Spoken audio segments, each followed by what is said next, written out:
आपल्या सर्वांचं इथे प्रथम मी स्वागत करतो।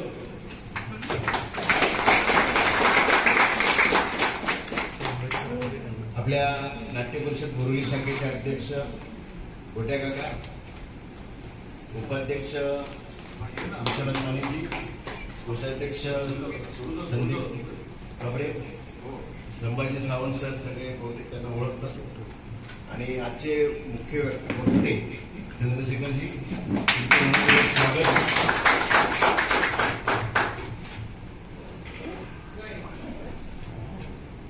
जागतिक रंगभूमी दिवसानिमित्त आपण दरवर्षी हा उपक्रम राबवत असतो। त्याप्रमाणे आजही आपण या उपक्रमांतर्गत चंद्रशेखर ठाकूरजी यांचं एक सुंदर असं नाटकातील सौंदर्य स्थळांचं एक व्याख्यान आपण ठेवलेलं आहे आणि ते नक्कीच सगळ्यांनाच ते एक नवीनच असेल। तर त्यांच्या व्याख्यानाला सुरुवात होण्यापूर्वी मी सर्वांना विनंती करतो मान्यवरांना की त्यांनी नटराज पूजन करून आजच्या कार्यक्रमाची सुरुवात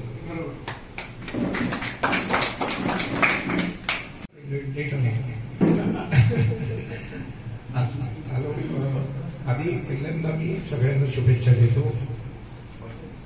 मराठी रंगभूमी दिवसाचं महत्व, तो जो जागतिक रंगभूमी दिन हा जो दिवस आहे हा सगळ्यांना माहिती आहे, पण आजची जी उपस्थिती आहे ती सांगते।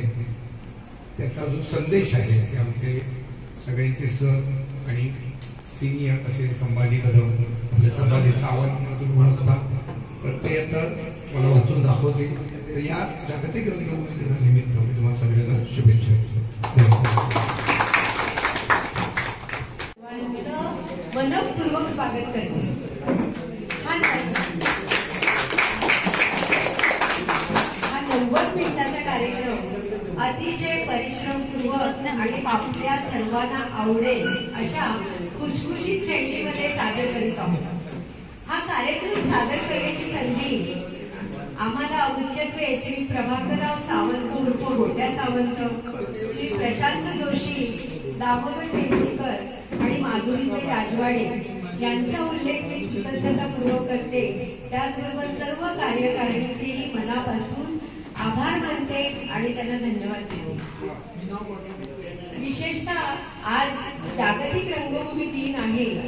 सर्व नाट्यप्रेमींना या दिवसाच्या हार्दिक शुभेच्छा। आणि आजच्या दिवशी म्हणजे अखिल भारतीय मराठी नाट्य परिषदेच्या बोरिवली वास्तूमध्ये आजच्या दिवशी या कार्यक्रमाला आम्हाला सादर करण्याची संधी मिळाल्याबद्दल मनापासून परत आभार मानते। आणि हा दुग्ध शर्करा योग आहे, म्हणजे कार्यक्रमही मिळालाय आणि कार्यक्रम करण्याची संधी आजच्या दिवशी मिळाली। तर काशीस जावे आणि नित्य वदावे असा हा कार्यक्रम इथे ठेवा असं बरेच दिवस घोकत होतो आणि तसा योग आज आला, याचा खूप आनंद होतोय। आणि अखिल भारतीय मराठी नाट्य परिषदेच्या वास्तूत आपला कार्यक्रम व्हावा असं प्रत्येक नाट्य कलाकारालाच वाटतं, आणि कारण त्याच्या मनामधलं हे एक सौंदर्य स्थळ आहे असं म्हणायला हरकत नाही। तर आजच्या कार्यक्रमाचा आपण सर्व मनमुराद आनंद घ्याल याची मी पूर्ण ग्वाही देते। आणि कारण तुम्ही आणि आम्ही बघितलेल्या जुन्या नाटकांवरती आधारित जुन्या सुगंध स्मृती जागवण्याचा आजचा कार्यक्रम आहे। आज आपल्यासाठी आंतरराष्ट्रीय संदेशाचं वाचन करून दाखवणारे अनुवाद केले संभाजी सरांनी। काळ हाका देतो आहे। आभासी वास्तवाच्या कैदेत बंदिस्त झालेल्या, स्वतःच्या गुदमरवणाऱ्या गोपनीयतेत अडकलेल्या दरिद्री लोकांच्या जगात आपत्कालीन मदतीसाठी काळ हाका देतो आहे। त्या रंगभूमीच्या कानावर पडतायत का? जगण्याच्या प्रत्येक स्तरात निरंकुश नियंत्रण आणि दडपशाही असलेल्या व्यवस्थेत यंत्रवत जगत असलेल्या जगाने मदतीसाठी दिलेल्या हाका रंगभूमीच्या कानावर पडतायत का? पर्यावरणीय विनाश, जागतिक तापमान वाढ, जैवविविधतेचा प्रचंड प्रमाणात होणारा ऱ्हास, महासागराचं प्रदूषण, वितळणारा बर्फ, वाढणारे वणवे आणि बदलत्या हवामानामुळे येणाऱ्या आपत्ती याबाबत रंगभूमीला काही चिंता वाटतेय का? पृथ्वीवरील या परिसंस्थेच्या भल्यासाठी रंगभूमी काही करू शकते का? सृष्टीवरील मानवी प्रभाव रंगभूमी अनेक वर्ष पाहते आहे। पण या समस्येचा सामना करणे कठीण होत आहे. 21व्या शतकात मानवी अस्तित्व ज्या पद्धतीने आकार घेत आहे त्याविषयी, त्याच्या आर्थिक स्थितीविषयी, राजकीय भूमिकेविषयी त्याचा विशिष्ट दृष्टिकोन तयार करून त्यानुसार त्याला नाचायला लावणाऱ्या कंपन्या आणि प्रसार माध्यमांविषयी रंगभूमीला चिंता आहे का? संवादासाठी वापरली जाणारी प्रसार माध्यमे लोकांमध्येच आवश्यक म्हणून सुरक्षित अंतर निर्माण करतात म्हणून लोकांना ते आवडतंय का? आपल्यापेक्षा वेगळ्या असणाऱ्या अनोळखी व्यक्तीबद्दल असलेली भीतीची व्यापक जाणीव आपल्या विचार आणि कृतींवर वर्चस्व गाजवते तेव्हा रक्तरंजित आघातांचे वास्तव बाजूला ठेवून मतभिन्नतेसह सर्वांच्या सहअस्तित्वासाठी रंगभूमी एक कार्यशाळा म्हणून काम करू शकते का? रक्तरंजित आघातांचे वास्तव आपली मिथकेही आपल्याला वेगळ्या रूपात दाखवते. जर्मन नाटककार हायनर म्युलरच्या शब्दात सांगायचे झाले तर मिथक हे खूप व्यापक आहे. ते एक यंत्र आहे ज्याला कधीही नवीन यंत्रे जोडली जाऊ शकतात आणि वाढत्या वेगामुळे ते यंत्र सांस्कृतिक क्षेत्राचा स्फोट होईपर्यंत ऊर्जा देते. यात मी सांस्कृतिक क्षेत्राबरोबर पाशवी हिंसेची भर घाली. दिशाभूल करून स्वतःवर टाकलेले प्रकाशझोत बंद करून रंगभूमी सामाजिक आघातांवर प्रकाशझोत टाकू शकेल? काही प्रश्नांना निश्चित उत्तरांची अपेक्षा नसते. अशा अनुत्तरित प्रश्नांमुळेच रंगभूमी जिवंत आहे आणि तग धरून आहे. ग्रीक देवता डायोनायससने उपस्थित केलेले हे प्रश्न त्याच्या जन्मापासून अगदी रंगभूमीच्या आद्य काळापासून आजच्या युद्धजन्य परिस्थितीतही शांतपणे करीत आले आहेत. आणि आज जागतिक रंगभूमी दिवशी ते तसेच आहे, अनुत्तरित. डायोनायसस हा रंगभूमी आणि मिथिकांचा उत्साही देव, वर्तमान काळ, भूतकाळ आणि भविष्य काळाचा संयोग घडवून आणणारा देव, एकदा झ्यूस कडून आणि एकदा सीमेन कडून असा दोनदा जन्म मिळवलेला देव, द्वैत, प्रवाही अस्मितांचा आविष्कर्ता, क्रोध आणि करुणा, दैवी आणि पाशवी, वेडेपणा आणि विवेक, सुव्यवस्था आणि अराजक यातील भेदरेषेच्या कड्यावर उभा असलेला, जीवन आणि मृत्यू यामधील सीमारेषेवरचा डोंबारी, तो देव डायोनायसस. या आपण त्याच्या नजरेला नजर मिळवूया. तो एक प्रश्न विचारतोय, हे सर्व कशासाठी असा प्रश्न विचारतोय.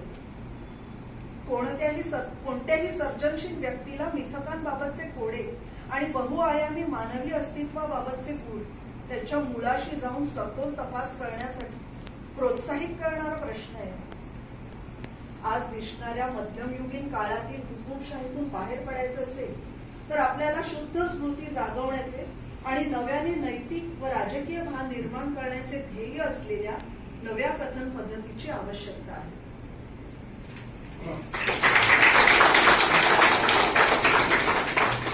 दिग्दर्शन, नैपथ्य, अभिनय, प्रकाश योजना, अगदीच एवढंच काय, पण एखाद्या नटानं घेतलेला छोटासा पॉज ह्याच्यामध्ये सुद्धा बारकावे शोधत आणि आस्वाद घेत नाटक बघतात. याचा प्रत्यय आपल्याला या कार्यक्रमामधून येईलच. अर्थात हे तात्विक विवेचन नाहीये, सगळं कसं अगदी छान खुसखुशीत शैलीमध्ये. तर मी आता आजच्या कार्यक्रमाला सुरुवात करते. ठाकूर सर, तुम्ही जुनी नाटकं अनेक वेळेला पाहिलेली आहे.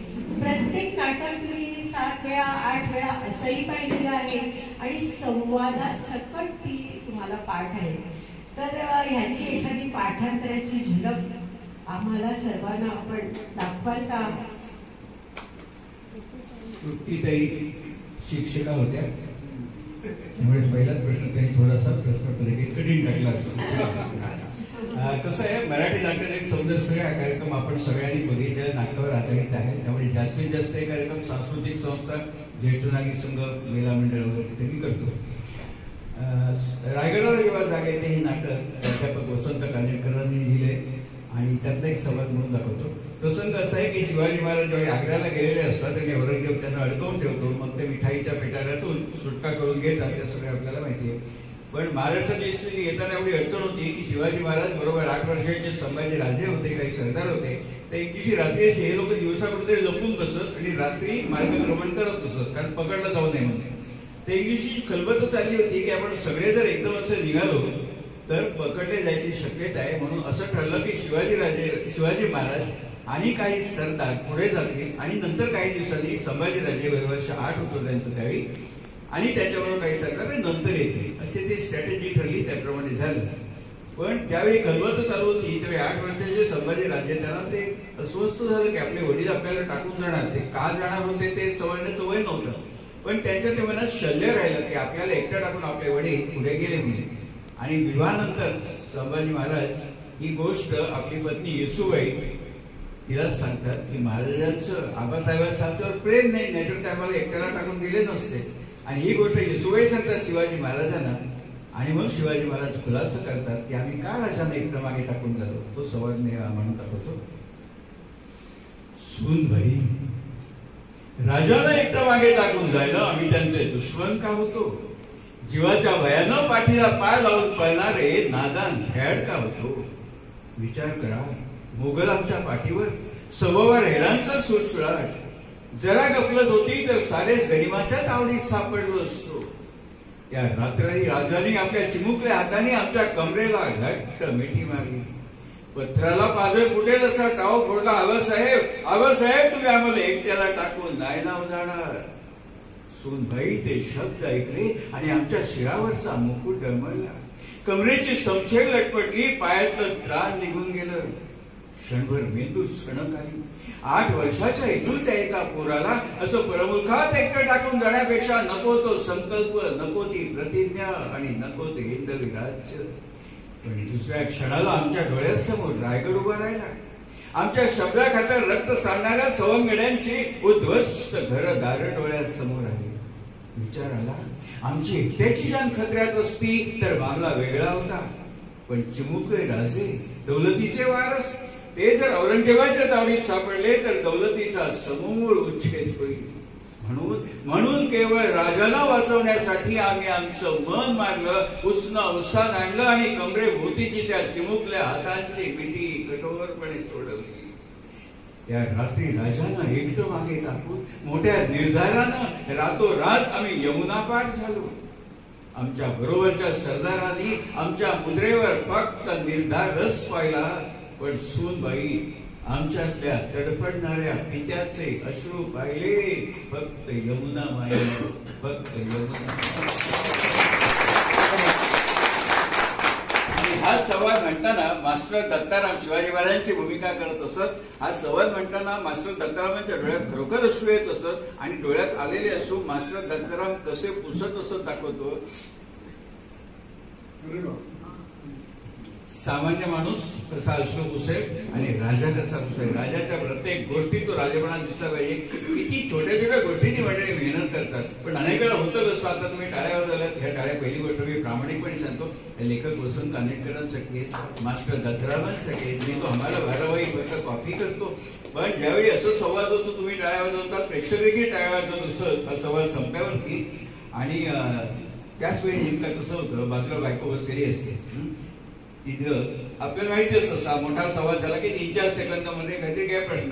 अध्यक्ष, सर्व पदाधिकारी माझे मित्र, चंद्रशेखर ठाकूर उत्तम कार्यक्रम करतात. मी असं ऐकून आहे चांगला कार्यक्रम करतात आणि एका मान्यवराने सांगितलं आणि आपण सगळे मान्यवर. आता सांगितलं हे म्हणजे तसं 27 वर्षापूर्वी मी हा दिवस साजरा करायला सुरुवात केली. मग ही मंडळी सगळी तिकडे यायची. प्रदीप कबरे, विनोद शहा, मग त्यांनी इथे सुरू केलं होती. मी येत होतो मदत करायला 6 दिवस. मग परिषदेत विद्यापीठात सुरू झालं, वामन केंद्र आलं होतं. आणि आता सर्वत्र असं होतंय ते झालं पाहिजे. कारण हा युनेस्कोचा उपक्रम. युनेस्कोने 1948 साली इंटरनॅशनल थिएटर इन्स्टिट्यूटची स्थापना केली पॅरिसमध्ये. आणि हेतू असा होता की राष्ट्रात प्रत्येक राष्ट्रातून छोट्या मोठ्या प्रत्येक राष्ट्रातून सांस्कृतिक परंपरांची देवाणघेवाण होईल. रिव्हर होतोय मला त्याचा त्रास होता असं. त्यातून मग राष्ट्रात सौहार्द नांदावं, भेदाच्या रीती दूर व्हाव्या. मी तो बरोबर पहिला धरला होता. तर माझा आवाज फार चांगला आहे, तेवढं नको लावायला असं. तर ते राष्ट्रात संवाद बांधावं, एका जगात संवाद बांधावं अशा हेतूने युनेस्कोने ते थिएटर स्थापन केली. त्याच्या आज 100हून अधिक शाखा जगभरात आहेत. भारतात सुद्धा शाखा आहे, बंगळुरूला मी जाऊन आलो, पुण्यात एक शाखा आहे. पुण्यातले लोक त्यांना तिकडे जात नाहीत, ते पण इथे कार्यक्रम करतात. गेल्या वर्षी तिथे गेलो आणि सगळ्यात जास्त होतो की आपले गरीब देश बांगलादेशमध्ये मोठा उत्साह होतो आजच्या दिवशी. बाकी तो देश कसाही असो, पण तिथे उत्साहात हा दिवस साजरा केला जातो. सुरुवात अशी झाली की 48 साली स्थापन झालं इंटरनेट थिएटर इन्स्टिट्यूट. पण नाटकासंबंधी त्याच्यानंतर काही वर्षांनी 55-56 साली नंतर नॅशनल फेस्टिवल ऑफ नॅशनल राष्ट्रीय महोत्सव होऊ लागले वेगवेगळ्या ठिकाणी जगात. आणि मग ते स्कॅन्डिनेव्हियन देश नॉर्वे, स्वीडन, हेल्सिंकी वगैरे ह्या देशात ऍक्टिव्हिटी जोरात सुरू झाली. तिथे लोक नाटकाच्या माध्यमातून आपलं व्यक्त करावे करू लागले. तर ते गरिबीच्या अगेन्स्ट होतो, रोगराईच्या अगेन्स्ट होतो किंवा सरकार विरोधात होतो. आणि मग त्यांनी तिथे हेल्सिंकीचाच मला वाटतं आरवी किवीमान हा एक रंगकर्मी होते. त्यांनी असं सुचवलं की हेल्सिंकीच्या केंद्राचे प्रमुख होते. त्यांनी सुचवलं की देशात वर्षातला एक दिवस जागतिक नाट्य दिवस म्हणून पाळला जावा. रंगभूमी दिवस ज्याला आपण वर्ल्ड थिएटर डे असा पाळला जावा. ही सूचना त्याने 60 साली मांडली, पण ती उच्चाराधीन राहिली. 61 साली पुन्हा त्याचा विचार झाला. मग 62 साली फ्रान्समध्ये थिएटर ऑफ नेशन हा सुरू होतो आणि त्या महोत्सवाची सुरुवात आज 27 मार्च 1962 झाली. मग तिथे त्यावेळेचे अध्यक्ष आणि लोक एक रंगकर्मी म्हणते, नावाचा विसरलो होते, ते म्हणाले की आजचा दिवस हाच का नको, आजचा दिवस हाच आपला आंतरराष्ट्रीय किंवा जागतिक रंगभूमी दिवस. आणि 62 सालापासून आता हा 63वा जागतिक नाटक दिवस. मी नाटक दिवस म्हणतो, रंगभूमी दिवस. रंगभूमी बोलतो, तुम्हाला सांगतो मी का म्हणतो तरी. सगळे लोक रंगभूमी म्हणतो. रंगभूमी या शब्दाची परांजपे साहेब खूप छोटा आहे. रंगभूमीचा अर्थ असा की जे जे रंगतं. आता इथे एक कथाकार असेल, त्याने कथा सांगली ती रंगते. कोण गायक असेल त्याने गायन म्हटलं तर रंगतं. आता ते उद्या इथे भाषण करते रंगणार आहे. ते जे रंगतं ती रंगण्याची जागा म्हणजे रंगभूमी असा जर हे. पण हे नाटकापुरतं, नृत्य पण रंगतं ना, त्याला रंगभूमी म्हणत नाही आपण. कथाकथनाचा कार्यक्रम करतो, रंगभूमी म्हणत नाही. इंग्रजीमध्ये स्पेशल तो थिएटर असं म्हटलं जातं, वर्ल्ड थिएटर डे. कारण वर्ल्ड म्युझिक डे हा वेगळा आहे, वर्ल्ड डान्स डे हा वेगळा आहे. एकूण सगळी रंगभूमी असेल तर डान्स डे आणि म्युझिक डे वेगळे नसते, एकच असतात. म्हणून तो नाटक दिवस असतो. मी NLT वाल्यांशी सुद्धा बोललो, पण त्याचा पर्यायी शब्द अलकाजींची मुलगी अमल आला ना, तिने सुचवलं होतं तमाशा, तम आशा. प्रेक्षक अंधारात असतात, ते उजेडात असतात. अंधारातली आशा म्हणून तमाशा हाच नाटकाला तो थिएटरला परफेक्ट शब्द आहे. सर्वांचीच ती दैवत होती. अश्रूंची झाली फुले मधला एखादा संवाद ऐकायला आम्हाला नक्कीच आवडेल. कारण प्रिन्सिपल विद्यानंद आणि स्मगलर विद्यानंद ही 2 रूपं प्रभाकर पणशीकरांनी अगदी खूप ताकदीने उभी केली होती. तर त्याच्यातला एखादा संवाद मी पुन्हा एकदा विचारतो, माझा आवाज मागे पोचतोय ना, ज्यांच्यासाठी कार्यक्रम करायचं. अश्रूंची झाली फुलेमध्ये पूर्वार्धामध्ये ते प्रिन्सिपल विद्यानंद प्रामाणिक असतात, उत्तरार्धामध्ये स्मगलर होतात. कारण ते प्रिन्सिपल असताना संस्था चालक त्यांच्यावरती खोटा आणून त्यांची तुरुंगात रवानगी करतात. त्यामुळे कसं होतं, त्यांच्यावर अन्याय झालेला असतो. ते तुरुंगात असताना त्यांची पत्नी सुमित्रा डॉक्टर असते, त्याला भेटायला येते. ती म्हणते तुमच्यावर अन्याय झालाय, तुम्ही काही गुन्हा केला नाही, पण परिस्थिती अशी निर्माण केलेली असते की त्यांना शिक्षा होते. तर पत्नी सांगते आपण हायकोर्टात अपील करूया आणि मला खात्री आहे की हायकोर्टामध्ये तुम्ही निर्दोष सुटाल आणि मी तुम्हाला सन्मानपूर्वक घरी घेऊन जाईल. फक्त या कागदावरती सही कर अपील पत्रावर, पुढचं सगळं मी बघतो. त्यावेळी विद्यानंद म्हणतात पत्नीला, मला सुटका करून घ्यायची नाही, मला अपील करायचं आणि मी शिक्षा भोगेन. त्यावर पत्नी म्हणते पण का, तुम्ही काहीच गुन्हा केला नाही तर का शिक्षा भोगायची. त्यावर ते म्हणतात मी निर्दोष आहे, सगळ्या जगाला माहिती आहे, पण माझ्या बाजूने साक्ष द्यायची कोणती हिंमत झाली नाही. अशा भेकड लोकांच्या जगात मला जायचंच नाही, परत मी शिक्षा भोगेन. त्यावेळी पत्नी म्हणते की तुम्हाला त्या लोकांच्या जायचं नसेल ना तर सुटका झाल्यावर, सुटका होणार मला खात्री आहे, तुम्हाला त्या लोकांच्यात जायचं नाही ना, ठीक आहे, सुटका झाल्यावर आपण दुसऱ्या एखाद्या गावामध्ये जाऊन स्थायिक होऊ जिथे आपल्याला कोणी ओळखत नाही, मग तुम्हाला काय अडचण आहे, कृपा करून सही करा. पण ती ज्यावेळी म्हणते की आपण दुसऱ्या गावात जाऊन स्थायिक होऊ जिथे आपल्याला कोणी ओळखत नाही, त्यावेळी त्यांचं विद्यानंदांचे जे संवाद आहेत ना, वेडी आहेस सुमित्रा, वेडी आहेस, जगाच्या पाठीवर तुम्हाला कुठे घेऊन गेलीस, ते सूर्य तोच, माणसं तीच, बीज तेच, वृक्षही तेच, माती तीच, पाणीही तेच, या मातीतच कीड माजली आहे, या पाण्यातच विखार फोपवलाय सुमित्रा, परत जा. मूठभर माती भाजून धरतीची कीड मरत नाही आणि ओझळभर पाणी उकळून महासागर शुद्ध होत नाही.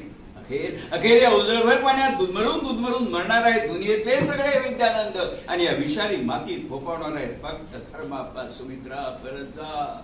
माणसांनी बनवलेल्या दुनियेचा हाच न्याय आहे, तो कोणीही बदलू शकत नाही. सुमित्रा, परत जा. आणि मग ती परत जाते सुमित्रा. खूपच सुंदर सर, खूप छान संवाद झाला. विधवा असते, वयाने मोठी असते, त्यामुळे ते लग्न त्यांना करायचं असं पण ती तयार नसते की समाज काय म्हणेल. त्यावेळी डॉक्टर घाणेकर बापूंची भूमिका ते ज्या तडफेने सांगतात, सारा आभार जरी कोसळून पडलं तरी त्याला एकट्यात ती पेलायची हिंमत माझ्या एकट्याच्यात आहे. बापूला समजलीस कोण तू, हा संवाद जेवढा लावली म्हणतात. त्याच नाटकामध्ये ज्यावेळी त्यांचे वडील वारतात विठोबा, बापूचे वडील वारतात विठोबा, त्यावेळी तो भाऊक प्रसंग डॉक्टर घाणेकर जो करतात, स्वप्नामध्ये दाखवले वडील परत दिसतात त्याला म्हणून. ते वडील म्हणतात, बापू अरे आईची काळजी घे. त्यावेळी घाणेकर लगेच तो लावून गेला, विठोबा विठोबा तू गेलास आणि तुझ्या बरोबर माझी आई पण गेली रे विठोबा, मी पोर का झालो विठोबा. म्हणजे तोही भाऊ क्षण किती पुरवत असतो, हे जे डॉक्टरांचं वैशिष्ट्य होतं ना. आणि म्हणून आपण त्यांच्यावरती अपार प्रेम केलं डॉक्टरांच्या वरती. आणि त्याच्याबरोबर आणखी एक मी नाव घेईन ते म्हणजे प्रभाकर पंत पणशीकर. संगीतकार नौशाद एकदा म्हणाले होते की नर्गिसनी मदर इंडिया हा एकच चित्रपट केला असता तरी देखील चित्रपट सृष्टीमध्ये त्यांचं नाव कायम आदराने घेतलं गेलं असतं. तसं मला वाटतं की प्रभाकरंत पणशीकरांनी तोमी नवेचे एकच जरी नाटक केलं असतं ना तरी सदैव नाट्यसृष्टीमध्ये त्यांचं नाव घेतलं गेलं. कारण बघा, 5 भूमिका, प्रत्येक भूमिकेचा भास वेगळा, आवाज वेगळा, कपडे वगैरे ते रंगपटात ते माणसं सांभाळतात. पण त्या 5 भूमिका ज्या त्यांनी केल्या होत्या ना त्यामुळे प्रभाकर पंत पणशीकरांचं नाव नाही घेतलं. आणि नाट्यसंपन्नाच्या माध्यमातून डॉक्टर घाणेकर आणि प्रभाकर पणशीकर यांनी इतकी कामगिरी करून ठेवली आहे ना, त्यामुळे आजही आम्ही त्यांच्या भूमिका विसरू शकत नाही. आणि पणशीकरांचं वैशिष्ट्य म्हणजे स्पष्ट शब्दोच्चार, आवाजामध्ये चढ उतार आणि योग्य ठिकाणी पॉज स्थायी मिळायला, तसंही त्याचं वैशिष्ट्य होतं जे मला आयुष्यात खूप उपयोगी पडलं. शेअर बाजाराचा माणूस आहे मी. 1700 व्याख्यानं 1680 व्याख्यानं केली शेअर बाजारावरती. तेव्हा मी नेहमी प्रभाकर पंतांना मी आठवण करत असे. का? कारण 2 तासाचा कार्यक्रम, शेअर बाजारासारखा वृक्ष विषय, लोक बसून राहायला पाहिजे. त्यामुळे आवाजातला चढ उतार, स्पष्ट शब्दोच्चार आणि पॉज हे मी त्यांचे मी गुरु मानतो. त्यांना त्यांचे उपकार आहेत माझ्यावरती. त्यांनी सांगितलं नाही पण मी म्हटलं की आपल्याला ही स्टाईल आवडते म्हणून. आणि बघा ना, प्रिन्सिपल विद्यानंदाची भूमिका अश्विनचाली फुलेमध्ये आणि तोमी नवेच. आता अश्विनचाली फुलेमध्ये प्रिन्सिपल विद्यानंद आणि लगेच मोगलाई विद्यानंद उत्तरार्धामध्ये किती समतोल त्यांनी साधलाय त्याच्यामध्ये ना. त्यामुळे त्यांनी केलेल्या भूमिकेला हात लावायची सहसा कोणी हिंमत केली नाही. त्यामुळे तोमी नवेच म्हणजे लफोबा लोखंडे प्रभाकर पणशीकर, प्रिन्सिपल विद्यानंद म्हणजे प्रभाकर पणशीकर. अर्थात काही कार्यक्रम, काही प्रयोग झालेही असतील पण शेवटी आपण जी छाप पडली आहे ना ती पणशीकर म्हणजे पणशीकर. ची पुडी काढते, तो चुरचुर आवाज ऐकून बघतो, ती पुडीवर करते, विचार करतो, तेवढ्यात त्यांनी डोळे पुसून घेतलेले असतात. म्हणजे अनेक वेळा आपल्याला सौंदर्यस्त्र असे निसटतात, आपण पूर्ण लक्ष देऊन देत. जसं इंडियन न्यूज बघत नाही आपण, मुकेश नेवाल करतो तसं ते होत असतं. आणि खरोखर मास्टर दत्तरावांच्या डोळ्यात अश्रू येत असत. आणि एकदा बासू भट्टाचार्य आले होते मराठी नाटक बघायला, तेव्हा ते म्हणाले की रंगभूमीवर प्रयोग चालू असताना जिथे आवश्यकच असेल तिथे हमखास डोळ्यातून अश्रू येणं ही गोष्ट फक्त आणि फक्त मराठी रंगभूमीच्याच हे बासू भट्टाचार्यांनी म्हटलेलं आहे, जनसगळ्यांना सांगत नाही. म्हणून आपल्या लोकांचा जो धबधबा आहे ना चित्रपट सृष्टीमध्ये, आणि हे सगळं सांगायचं म्हणजे खरोखर सगळी सौंदर्य सृष्टीच आहे. आणि तिसरी वगैरे प्रश्न दाखल त्याच्यावर कुठे कोण डिस्ट्रिक्ट घेऊन येतं की आपल्या मराठी नाटकाची ती खरीच की नाही. सर तुम्ही माईक शिवाय बोला, छान बोलता. आवाज येतोय चांगला येतो आवाज. इको येतो जास्त. आता हा सगळ्या नाट्य प्रवासामध्ये तुम्ही जी अनेक नाटकं बघितली त्याच्यामधला तुमचा आवडता असा अभिनेता कोणता? इथे सगळ्यांना विचारलं तर एकमुखी उत्तर आहे डॉक्टर काशीनाथ घाणेकर. जसं देवानंद चॉकलेट हिरो होतं ना तसे आमचे घाणेकर चॉकलेट हिरो होते. आमचे आवाज येतो ना सगळ्यांमागे? आता बरोबर येते. मगाशी इको येते. एकूच काय काळी तो त्रासदायक. कसं होतं डॉक्टर काशीनाथ घाणेकरांच्या बद्दल आपण दुमत असणारच नाही. डॉक्टर घाणेकर एकमेव अभिनेते की जे स्वतःच्या 4 चाकी वाहनातून नाटकाचा प्रयोग करायला येत असत. पांढऱ्या रंगाची त्यांची फियाट कार होती. आणि दुसरी गोष्ट म्हणजे मला अजून आठवतं गिरगावात मी राहत होतो. नाटकाचा प्रयोग संपला ना की केळेवाडीपर्यंत अरुंद गल्ली आहे, त्यातनं फक्त कार जाते, ट्रक जात नाही.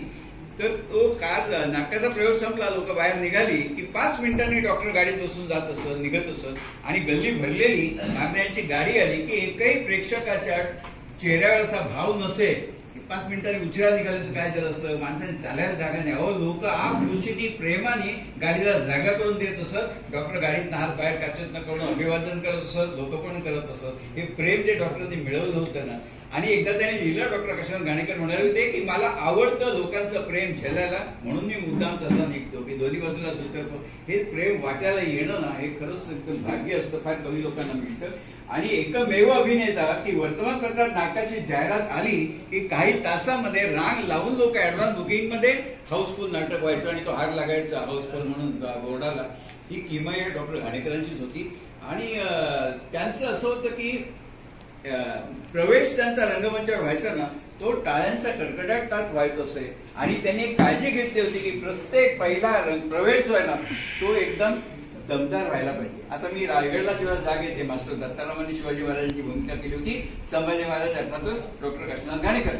तर ज्यावेळी त्यांचा प्रवेश होतो रायगडला जेव्हा जाग येते मध्ये प्रसंग असा असतो की रात्र झालेली असते, संभाजी महाराज आणि राजाराम महाराज गडाच्या बाहेर गेलेले असतात.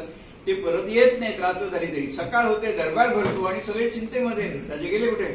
मग दरबारामध्ये शिवाजी महाराज सरदारही असतात. तर कुणीतरी एक सरदार म्हणतो संभाजी राजा आता युवराज आहे, मनाला येत असं वागायला संभाजी शंभूराजे आता स्वतंत्र नाही. आणि नेमकं हे कानावर पडतं त्या क्षणी ते म्हणतात शंभूराजे मनाला येईल तसं वागायला स्वतंत्र नाही. त्यावेळी संभाजी महाराजांचा डॉक्टर घाणेकरांचा प्रवेश होतो आणि त्यांच्या कानावर ते वाक्य पडल्यावरती ते गडगडाटले. कोण म्हणतो शंभूराजे स्वतंत्र नाही म्हणून? अण्णाजी तुम्ही, हंबीराव तुम्ही, पंत तुम्ही, सगळे चिडीत चॉप होतं. मला एकदा एका बापू म्हणाले होते चित्रनी उलट करते म्हणाले की हा जो रंगभूमीचा एक नियम असं एक चालत आलेली गोष्ट ते ज्यावेळी हंबीराव तुम्ही, पंत तुम्ही, अण्णाजी तुम्ही, त्यावेळी जे वातावरण निर्मिती झालेली असते लगेच हंबीराव सांगतात क्षमा असावी युवराजे, आपण ऐकले ते शब्द आमचे होते. लगेच संभाजी महाराज कारण मामा आहेत ते आणि हंबीराव आहेत. हा जो समतोल साधला जातो ना ह्या अनेक गोष्टी मी ऐकून शिकलो. मला स्वतःची ती अक्कल नाहीये. आणि डॉक्टरांचं वैशिष्ट्य म्हणजे नाटकाला सुरुवात झाली. हल्ली एक अंक झाल्यावरती श्रेय नामावली सांगतात. पूर्वी नाटक सुरू व्हायच्या आधी सांगत असत लेखक कोण, दिग्दर्शक कोण, नेपथ्य कोण आणि कलाकारांची नावं सांगून झाल्यावरती सगळ्यात शेवटी ज्यावेळी म्हणत आणि लाल्याच्या भूमिकेत डॉक्टर काशीनाथ घाणेकर लोक टाळ्यांचा कडकडाट करत असत. कोणीही सांगत नसे डॉक्टरांसाठी एकदा जोरदार टाळ्या झाल्या पाहिजे. हल्ली ना हिंदीचं एवढं फॅड निघाला इसकेले जोरदार टाळ्या. अरे चांगलं असेल तर मराठी माणूस रसिक आहे तो टाळ्या वाजवतोच कोणी, पण कोणी न सांगता टाळ्या वाजवते. डॉक्टरांचं प्रेम असे. आणि दुसरी गोष्ट म्हणजे त्यांची जी शैली होती ती लाऊड शैली अशी होती. आणि लाऊड शैली जरी होती तरी ती शत्रुघ्न सिन्हासारखी लाऊड नव्हती. ज्यावेळी आवश्यकता असेल त्यावेळी भावाकुल क्षण देखील ते पुरवत असत. उज्ज्वल परंपरा, रात्री सुरू होणारी नाटकं, पहाटेपर्यंत पूर्वी संगीत नाटकं चालायची रात्रभर आणि लोक बघायचे अगदी.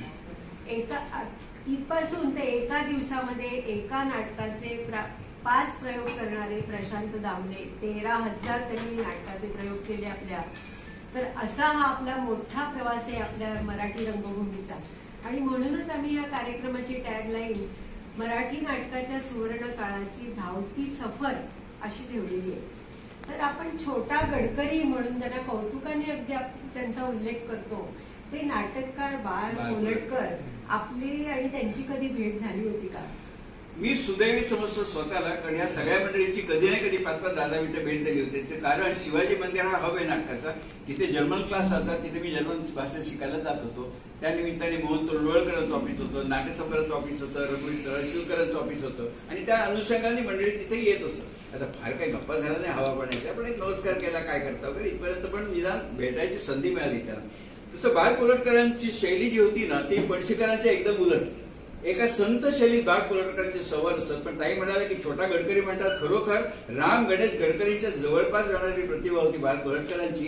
म्हणून वाहतोय दुर्वांची दोरी, देव दिनाकरी धावला, लहानपण देगा देवा नाटकं बघताना आपल्याला ते प्रत्यय येतो त्याचा. तर बाळ कोलटकरांचं जी शैली होती चढ उतार वगैरे काही नाही, एखादा ते म्हणत असत, पण ते आपल्यालाही आवडायचं. प्रत्येकाची शैली वेगळी असते. तर लहानपण देगादेवामध्ये एक त्यांनी छान संवाद लिहिला आहे. आपल्याला सगळ्यांना माहिती आहे, तांब्या पितळीची भांडी जुनी असेल तरी त्याला भाव असतो. स्टेनलेस स्टीलचं दिसतं चकाचक, त्याला काही भाव असत नाही, सगळ्यांना आपल्याला माहिती आहे. तर पैसा या विषयावरती त्यांनी संवाद जो आहे लहानपण देगादेवामध्ये तुम्ही म्हणून दाखवतो, अतिशय छान आहे. फक्त बाळ कोलटकर तो एका दमात म्हणत असत, मला एका दमात म्हणता येतं नाही, पण संवाद म्हणून दाखवतो. संसाराचं नाटक म्हणजे बुद्धिबळाचा डाव, पटावरच्या सोंगट्या, पैसा त्याचं नाव. माणसाकडे पैसा जास्त झाला की माणूस श्रीमंत होतो, श्रीमंत झाला की पैसा लपवतो. माणसाकडे पैसा कमी झाला की माणूस गरीब होतो, गरीब झाला की दारिद्र्य लपवतो. पूर्वी उघडं पडायला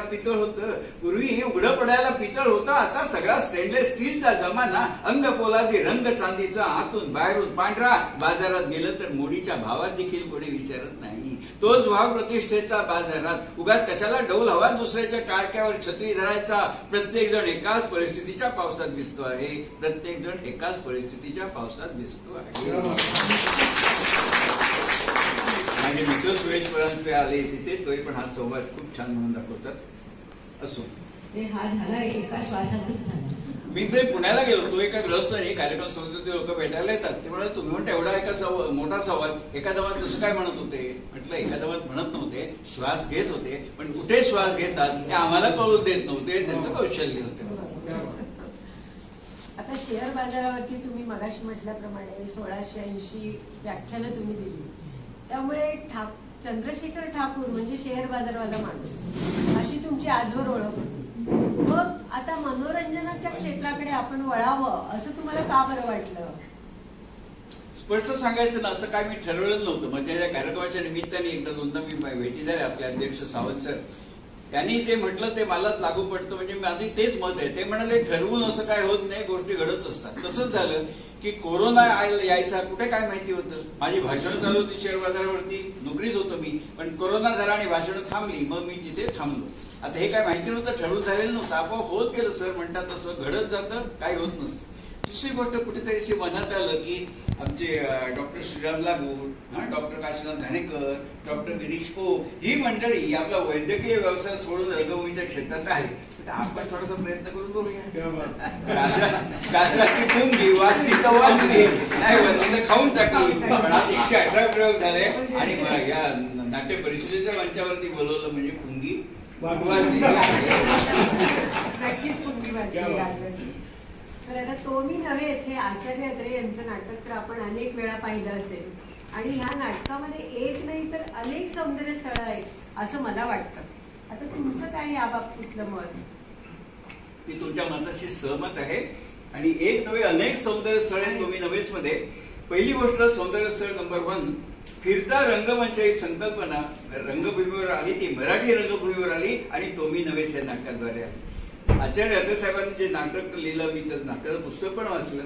सुरुवातीला असं झालं की नाटकाच्या तालमी सुरू झाल्या आणि नंतर लक्षात आलं की प्रवेश एवढ्या भराभर बदलतायत, नेपथ्य कसं एवढ्या लवकर बदलणार. त्यामुळे अडचणी अशी की होणार कसं पुढे. मग कोणीतरी त्यावेळी मोगर रांगणेकरांनी पहिलं दिग्दर्शन केलं होतं आणि प्रभाकर पणशीकर अर्थातच लखोबाची भूमिका करत होते. तर त्यांनी प्रभाकर पणशीकरांच्यावरती जबाबदारी सोपवली, बघ बाबा काय करता येते. मग पणशीकर त्या शोधात होतेच. तर कोणीतरी त्यांना सांगितलं की कोल्हापूरला महादेवराव शेळके नावाचे ग्रस्त आहेत आणि त्यांचा कोल्हापूरला वर्कशॉप आहे, त्यांच्याकडे जाऊन बघ, ते काहीतरी करतील. कोल्हापुरामध्ये महादेवराव शेळकेंना प्रेमाने माधवा मेस्त्री म्हणून म्हणत असत, त्यांचं वर्कशॉप होता. तर तिथे पणशीकर गेले आणि सांगितलं असं आमचं नाटक आहे, बरोबर प्रवेश बदलतात, नेपथ्य कसं काय बदलायचं प्रश्नच आहे. ते महात्मा मेस्त्री म्हणाले प्रभाकर पणशीकरांना, मास्तर तुम्ही असं करा, उद्या सकाळी या, बघतो काय रात्री सुस्त तर. मार्गदर्शनाखाली ते सादर करतात. पण आपण पुष्कळ वेळेला असं बघतो की काही स्टार मंडळी लेखकाला अभिप्रेत नसलेलं असं काहीतरी सादर करतात. याची काही उदाहरणं आहेत का आपल्याकडे? उदाहरणं खूप आहेत. 1970 साली मला चित्तरंजन कोल्हटकर, बापू म्हणतात त्यांना भेटायची संधी मिळाली. मी रानडे रोडवरून जात होतो, सुविधाचं दुकान आहे तिथनं. तिथे श्रीकृष्ण लॉज म्हणून आहे रान रोड. तर तिथे सहज माझी नजर गेली पहिल्यावरती. बापू उभे होते तिथे. मी वर गेलो तर नमस्कार केला. म्हटलं बापू मला 5 मिनिटं आपल्याशी बोलायचं वेळ आहे का? ते भले ग्रस्त म्हणाले माझं रात्री नाटक आहे 9 वाजता, भरपूर वेळ आहे. खोलीमध्ये घेऊन गेले त्यांच्या. आणि मी त्यांना माझ्या त्यावेळेच्या अकलेप्रमाणे 2-4 प्रश्न विचारले. पण ते पाऊण तास माझ्याशी बोलत होते, स्वतःहून बोलत होते. त्यातनं इतकं काही शिकायला मिळालं ना की नाटक कसं बघावं ही दृष्टी त्यांच्याकडून मला मिळाली. आणि त्यांनी सहज सांगितलं, मला म्हणाले की अभिनेता ज्यावेळी स्टार होतो ना, किती महत्वाचं वाक्य, अभिनेता ज्यावेळी स्टार होतो त्यावेळी तो फाजीलपणा करायला लागतो. फाजीलपणा शब्द बापूंचा आहे. कसं? ते म्हणाले की अभिनेता असेपर्यंत ठीक आहे, तर स्टार झाला, लोकांनी ऍक्सेप्ट केलं ना की मग थोडंसं तो चवीते बाहेर धावणं. त्यांनी उदाहरण सांगितलं गारवीचा बापू नाटकाचं. गारवीचा बापू मध्ये बापूची भूमिका खेड्यातल्या एका हॉटेलमधला पोऱ्या डॉक्टर घाणेकर करत असत. 232 नंतर घाणेकरांनी ती भूमिका सोडली आणि चित्तरंजन कोल्हटकर बापूची भूमिका करायला लागला. त्यावेळी बापू मला म्हणाले, चित्तरंजन कोल्हटकर म्हणजे तू नाटक बघितलंस का? म्हणजे दोन्ही संचात बघितलं, घाणेकरांचं बघितलं, तुमचं बघितलं. त्यावर ते मला म्हणाले की त्यामध्ये एक संवाद आहे. ह्या बापू 15 वर्षाचा पोरगा चिली मोडत असतो आणि तेवढ्यात हॉटेलची मालकीण राधा आश्रता बापगावकर त्या येतात आणि त्या बघतात 15 वर्षाचा पोरगा चिली मोडतोय. त्यांना अस्वस्थ वाटतं. तेव्हा म्हणतात त्याला, तू चिली मोडतोस? त्यावर घाणेकर लाऊड शैली, घाणेकर पुऱ्यात उत्तर देत. ते म्हणतात, राधा तू चिली मोडतोय? त्यावर घाणेकर सांगतात, आज पहिल्यांदा जोडतोय चिली, रोज नाही काय ओढत. राधा म्हणते, आता रोज ओढायला लागशील. ओढी नाही, आमच्यासाठी कोणी हसणार नाही, कोणी रडणार नाही. नाही म्हणाला, एक मावशी आहे पण ती आणखी किती दिवस, मावशी आहे म्हातारी, आणखी किती दिवस. त्यावर मला बापू म्हणाले, ह्याच्यात तुझा काय बोध होतो? म्हटलं मला काय करणार, पण म्हणाले ह्यातनं हसा निर्माण होतो ना, हे वाक्य हसा निर्माण करायचं नाहीये, हे वाक्य काढून आहे की माझ्यासाठी कोणी हसणार नाही, कोणी रडणार नाही. एक मावशी आहे म्हणाले, माझं ऐकलंच का? मग मी म्हणून दाखवलं. बापू कसं म्हणत, हा संवाद, माझ्यासाठी कोणी हसणार नाही, कोणी रडणार नाही. नाही म्हणाले, एक मावशी आहे ती आणखी किती दिवस, आणखी किती दिवस कोणीच नाही मला. हे म्हणजे कारुण्य आहे, पण त्याचं हसात रूपांतर करणं हा फाजीलपणा आहे, जो काशा ते म्हणत असतो. कारण ज्युनियर होते. मी टीका करत नाही, मंडळी मोठे जे बापू म्हणाल ते सांगतो. पण त्यातनं एक दृष्टी मिळाली की आपण नाटक कसं बघायचं. आता नाटक चालण्याच्या दृष्टीने प्रत्येकाची शैली वेगळी असते. पण ते म्हणाले, हा लेखकावरती अन्याय आहे, लेखकाला अजित असं जीवात अभिप्राय नाही. आणि ट्रायब्युनलचं अनेक ठिकाणी सौंदर्यसर इतके आहेत ना. डोमिनोव्स मध्ये हा जो सारखा बचाव करत असतो, मी तंबाखूचा व्यापारी, निपाणीचा वगैरे, आणि न्यायाधीशांना कळत असा खोटं होतोय म्हणून, तर त्याला बरोबर कॉर्नर करण्यासाठी एका संवादामध्ये दाखवलंय. न्यायाधीश विचारतात लखोबाला, तुम्ही निपाणीचे तंबाखूचे व्यापारी आहेत असं म्हणता, तुमचा तंबाखूचा व्यापार आहे? हो सर. सध्या तंबाखूचा भाव काय हो? आता बघा, तो विचारतो लखोबाला, न्यायाधीश सध्या तंबाखूचा भाव काय? आता लखोबा तंबाखूचा व्यापारी नसतोच ना, पण त्याला प्रश्न विचारला, तंबाखूचा भाव काय? तो गडबडणार असं. तर मला पण विचारलं, तंबाखूचा भाव काय? मला कुठे माहिती, तंबाखू 50 ग्रॅमवर विकतात, 100 ग्रॅमवर विकतात, किलोवर का क्विंटलला, त्याचा भाव 2000 आहे का 2 लाख आहे, मला काहीच माहिती नाही. तसं त्यालाही माहिती नसतं. पण ज्यावेळी न्यायाधीश विचारतात, सध्या तंबाखूचा भाव काय हो, त्यावेळी हा लखोबा अजिबात गडबडत नाही, लगेच तो सांगतो, न्यायाधीश महाराज, पण शिकत न्यायाधीश महाराज, गेले 8 महिने मी तुरुंगात असल्यामुळे बाजारच्या बाहेरच्या बाजारभावाची मला काहीच कल्पना नाही. पण सध्या सगळ्यात वस्तूंचे भाव वाढले आहेत, याचा पण भाव वाढलेला असणार, हो की नाही हो? हो की नाही हो? पिंजऱ्याच्या बाजूला पोलीस हवालदार उभा असतो, त्याला विचारतो लखोबा सगळ्यात वस्तू, हो की नाही हो? त्यावेळी हवालदार म्हणतो, आम्हाला काय माहिती, बघा तू युट्यूबवर आहे, आम्हाला काय माहिती, आम्ही कुठची पण गोष्ट विकत घेत नाही. असेच लोक असतात. एकदा एका प्रयोगाला ज्यावेळी आचार्यात्रेंच्या कानावर आलं की आपल्या नाटकामध्ये भरपूर ऍडिशन्स घेतले जात आहेत, 1 अंक झाल्यावरती आचार्यात्रे थिएटरमध्ये आले, कोणाला कळलं पण नाही. आणि त्यांनी बघितलं, जो तो ऍडिशन्स घेत आहे नाटकात नाही, हे वाक्य. नाटक संपल्यावरती आचार्यात्रे रंगपटात गेले, सगळ्यांची हजामत केली. म्हणाली, का आचार्यात्रे गाढवानं तुम्हाला हकलायत काय रे? हा तुम्ही म्हणता आम्ही कुठची गोष्ट विकत घेत नाही, उद्या जर सरकारने संस्थेवरती खटला भरला की आमची बदनामी आहे म्हणून, केवढ्याला पडेल ते? म्हणाले माझ्या ताजमहालाला तुमच्या विटा लावू नका. मी जेवढं लिहिलंय तेवढं बोलायचं. जर त्यालापणा केला तर हक्क काढून देईल नाटकाचे. मग सगळं आता अत्रे सांगू शकले नाही. पण हे कसं आहे माहिती का की काही काही ऍडिशन्स असतात ना, त्यात तारक देखील असतात. त्याचं एक उदाहरण सांगतो. शंकर घाणेकर वगैरे प्रकार गेला. माझ्या बायकोने गोदरी शिवली होती नातीसाठी. मी तिला म्हटलं भानगडी तू पडू नको, पुढच्या पिढीला याचं कौतुक नाही. अहो छान छान हल्ली रेडीमेड सगळ्या मिळतात जुलया. त्याप्रमाणे झालं. तिने आयुष्यात अजूनपर्यंत घातली नाही. प्रत्येक वेळेस ते आजी मी 4थी पास झाले की काय, आजी मी 7वी पास झाले की जाईल, आजी मी SSC झाले की गोदरी बाबू. अजूनपर्यंत गोदरी तशी पोरगी आता ग्रॅज्युएट व्हायला आहे. तात्पर्य की आता ते कौतुक नाही सगळ्यांना. आणि ही सगळीकडे असतात सौंदर्य स्थळ. आता नाटकाचा कार्यक्रम म्हणून मी नाटकासंबंधी बोलतो, पण व्यवहारात देखील सौंदर्य स्थळ इतकी असतात की आपण टिपायला कमी पडतो. आता आमचे गोट्या काका, मी कार्यक्रम ठरला म्हणून सांगत नाहीये, पण आम्ही बोलत होतो त्यावेळी लक्षात आलं ते फोनवरती बोलत होते नाटकासंबंधी. 3 फोन आले. नाटक, त्याची तारीख, त्याच्या संबंधी काम, पण पुढे कागद नाही त्यांच्या. आणि मी आमच्या प्रशांत जोशींना विचारलं, तेव्हा नेहमी असंच होतं, कागद वगैरे लागत नाही, सगळं डोक्यात असतं या वयामध्ये. हे सौंदर्य स्थळ आहे खरं. त्या नाटक मला नाही, मला माझी कागद लागतात, आज कुठे तारीख आहे, उद्या तारीख गोंधळायचं. ते सगळं इतके फ्लुएंटली ह्या वयामध्ये हे पण सौंदर्य स्थळ आहे. फक्त आपण टिपायला कमी पडत असतो. एकदा मी तुम्हाला सांगतो, 40 वर्ष झाली या गोष्टीला. सचिन ट्रॅव्हल दादरचा आता बंद झालं. सचिन ट्रॅव्हल बरोबर आम्ही लोणावळ्याला भुशी डॅमला गेलो होतो. ज्यांनी कोणी सांगितलं ना माईक बंद करा त्यांचे मनापासून आभार. मला स्वतः लक्षात तर 40 वर्षापूर्वी आम्ही लोणावळा भुशी डॅमला गेलो होतो सचिन ट्रॅव्हल बरोबर. 3 बसेसवरून प्रवासी होते. आणि त्यावेळी सचिन ट्रॅव्हलनी यशवंत देव आणि करुणादेव पूर्वाश्रमीच्या नीलप्रभू त्या दोघांना बरोबर घेतलं होतं पर्यटकांचं मनोरंजन करण्यासाठी. आणि तुम्हाला सांगतो जेवण झाल्यावरती 1.5 तास त्यांनी दिला यशवंत देवांना आमच्या पर्यटकांचं मनोरंजन करा. तुम्हाला सांगतो मंत्रमुग्ध होऊन आम्ही तो 1.5 तास ऐकत होतो. माझ्यासारख्या माणसाला संगीताचं होकाट हो काही कळत नाही, राग लोक काही कळत नाही. त्याते या ताई आमच्या संगीत विचारते, मला काही कळत नाही. त्यांच्या कार्यक्रमात मी निवेदन करतो, बाकी संगीताबद्दल काही कळत नाही. पण त्यावेळी 1.5 तास आम्ही मंत्रमुग्ध झाल्यासारखं यशवंत देवांना ऐकत होतो. कारण त्यांचं ते बोलणं आणि समजावून सांगण्याची पद्धत होती ना. त्यांचं एक वाक्य मला पाठ नाही केलं, आपोआपच ते मेंदूमध्ये रुजलं. यशवंत देव म्हणाले होते, उत्तम संगीत कधी बनतं, उत्तम संगीत कधी बनतं, सुरांनी शब्दावर आक्रमण करू नये, शब्दांचं ओझ सुरांना जाणवू नये. हा समतोल जिथे साधला जातो तिथे उत्तम संगीत बनतं. काळ्या मिळण्यासारखं वाक्य अनेक ठिकाणी ज्येष्ठ नागरिक सांगतात.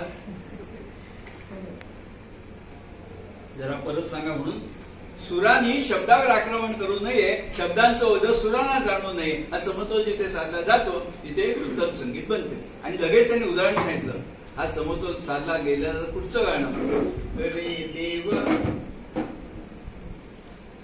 खरोखर ना कलाकाराला का आम्ही ओबलाईज म्हणतो. आता साहेबांचं काय त्यांनी बघितलं तरी. आम्ही चिंचणीला कार्यक्रम केला होता, दुपारी 2:30ला कार्यक्रम होता.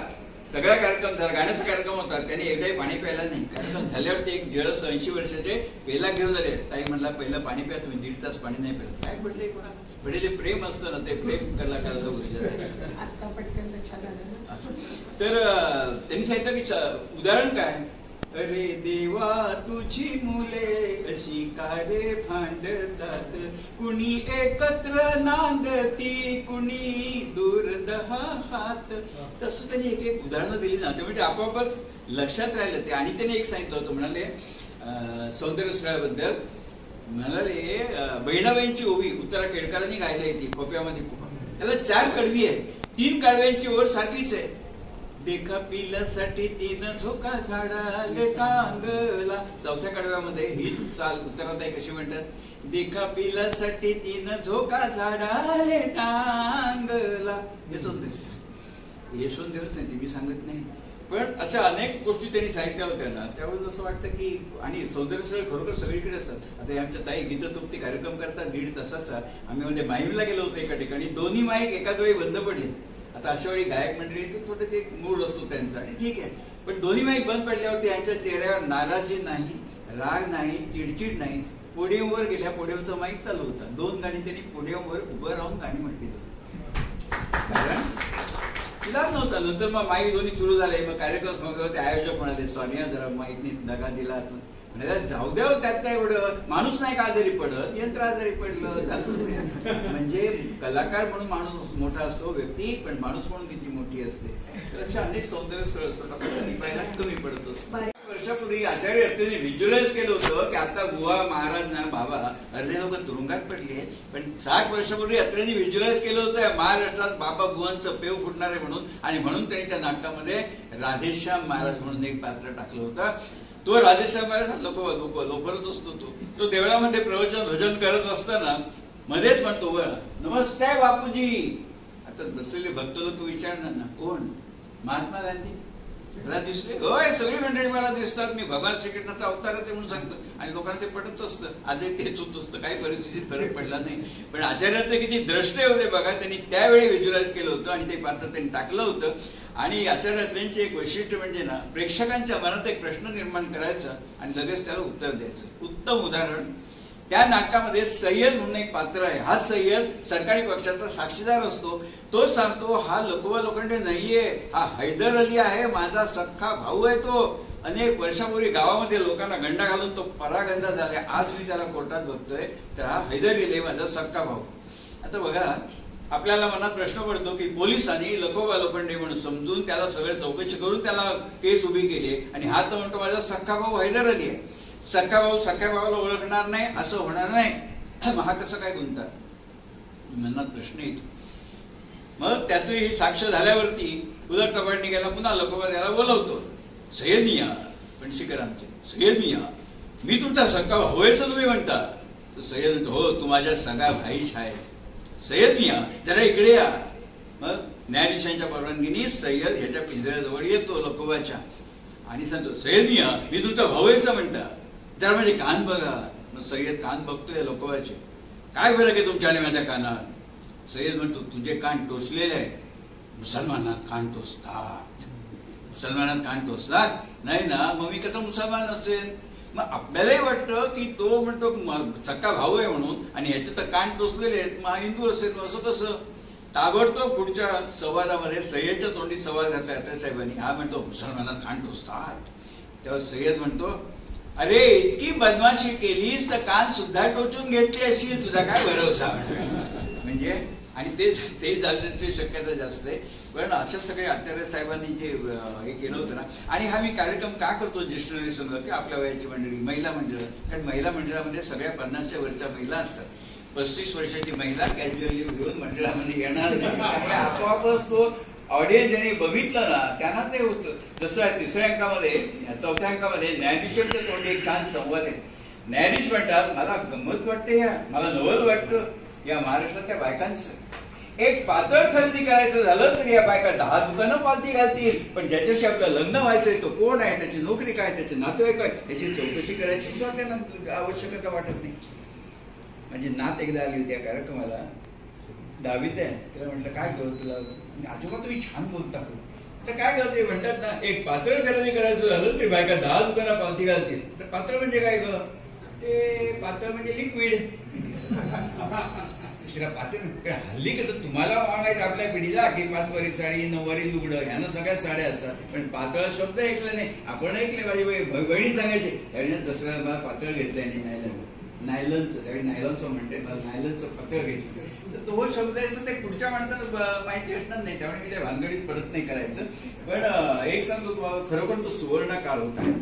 जसं कौटुंबिक नाटक मधुसूदन कालेलकर त्यांचं दिवाळजवळ जे सारीरात होतं असं, त्यामध्ये तरुण तरुणी दाखवली आहे. त्या घरामध्ये एक आरामखुर्ची असते. बायको सांगते, ही आरामखुर्ची फेकून द्या. नवरा म्हणतो, बिलकुल नाही, माझ्या वडिलांची आठवण येते, आरामखुर्ची घरातच राहणार. त्यावरून त्याचे वाद होत असतात. एक दिवशी ती बायको वैतागते आणि म्हणते, मी जाऊन ती खुर्ची खाली ठेवते, जाईल म्युन्सिपालिटीच्या गाडी घेऊन.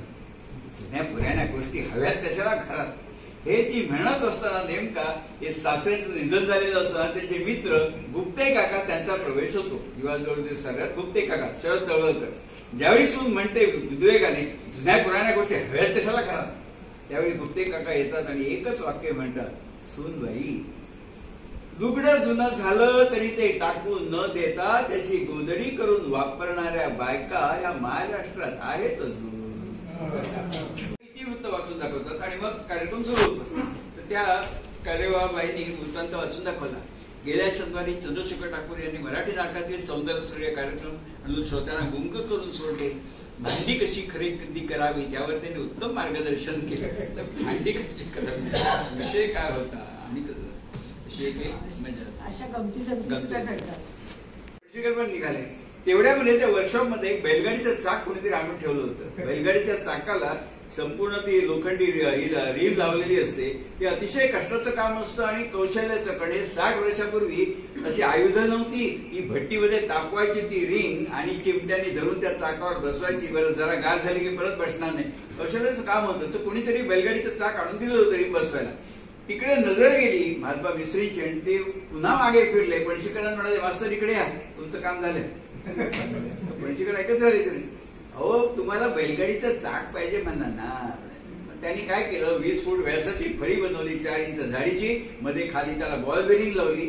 3 भाग सायकलचं चाक आडवं ठेवल्यावर कसं ते डोळ्यासमोर आणा 3 भाग केले. एका भागामध्ये आता जो प्रवेश चाललाय त्याचं नेपथ्य आणि पुढच्या दुसऱ्या आणि तिसऱ्या भागामध्ये पुढच्या प्रवेशाचं नेपथ्य त्याच वेळी लावलं जायचं.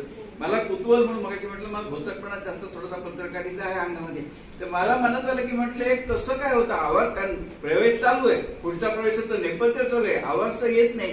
म्हणून एकदा मागे जाऊन बघितलं पणशीकरांचं त्यावेळी माहिती होतं. मी म्हणतो मागे जाऊन बघितलं म्हणजे काय करायची प्रयोग चालू असताना मागचा दुसऱ्या आणि तिसऱ्या प्रवेशाचं नेपथ्य म्हणताना खेळ ठोकताना त्याचा खटखट आवाज आला तर रसभंग होईल म्हणून नॅपकिनची 4 घड्या करून खिळ्यावर ठेवून मारत असत. किती बाहेर सौंदर्य त्याच्यामध्ये प्रत्येक गोष्टीमध्ये आपण ना सौंदर्य शोधण्यासारखी खूप असतं. आणि दुसरी गोष्ट की आचार्य अत्रेंनी जे नाटक लिहिलं ना तुम्ही नव्हे त्याला पुरेपूर न्याय दिलाय आमच्या प्रभाकर पंत पणशीकरांनी. मी जोडी आहे लेखक आणि अभिनेता ती जोडी खूप जमली होती. आणि आचार्य अत्रेंनी तुम्ही नव्हे नाटकाच्या पुस्तकाच्या प्रस्तावनेत लिहिलंय की मी LLB आहे.